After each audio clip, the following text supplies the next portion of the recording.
Welcome to Stuff's wrap of day 4 of the America's Cup match between Team New Zealand and Ineos Britannia, races 5 and 6.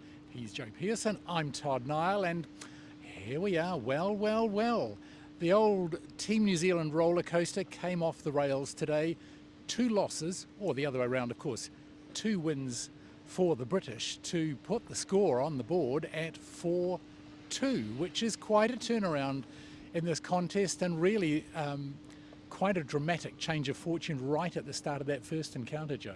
They didn't come off the rails, they came off the foils, Off which the foils, hasn't yeah. happened yet in Barcelona, and is essentially a fatal error ahead of the start of one of these races, because they were floundering in the water. It's very hard for them to restart and get going again. What was about a minute or two before the start, wasn't it? Yeah, light conditions, things a bit dodgy. And then of course Ainsley sees the stricken boat and circles around it to make it harder for them to get back on the foils in those rough, choppy seas. So, yeah, and of course it was a procession from there. Britannia were always going to win that race unless they too came off their foils, which they didn't.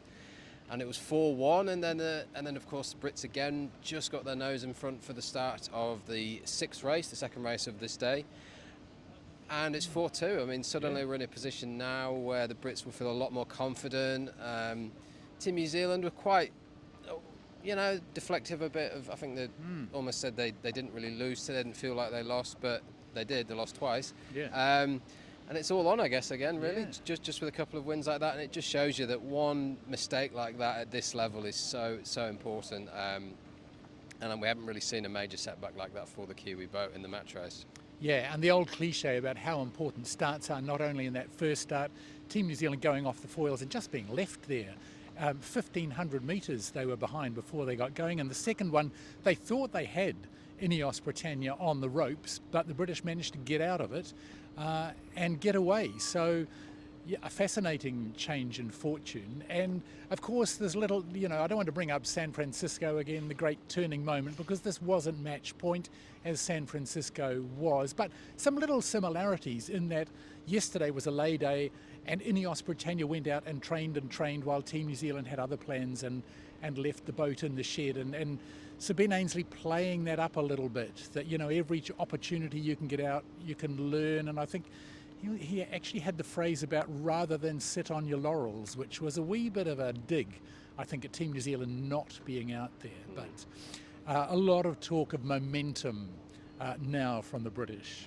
You've been itching to talk about San Francisco for 2 days. I haven't got over it still. Everyone talks about it. It's my first America's Cup, so I'm not as familiar with it with these guys. But yeah, I think Ainsley, you followed him through the mix zone to see if he said anything particularly fiery, and he didn't really, did he? He just was quite calm, level-headed, cool, maybe you could say, in giving all the sort of standard answers after a team comes back from 4 down to make it 4-2. And I think the important thing for them is that, imagine if it had gone 6-0 down today, it would have been a bit grim. It would have been a bit grim for them, obviously. And well, at this rate, we're going to go on a bit longer than we anticipated, I think, perhaps because the Team New Zealand boat was so dominant in the first 4 races, and it just shows you the importance of the start, which is this cliche we hear all the time in sailing, but in these AC75 match races, it's essentially what decides the race. So yeah, it's so important.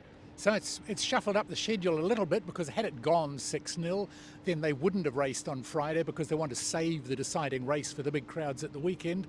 But now that it's all on and the things are a bit more even, we will be back here on Friday for 2 more races and then see how things are looking heading into the weekend. So join us after Friday.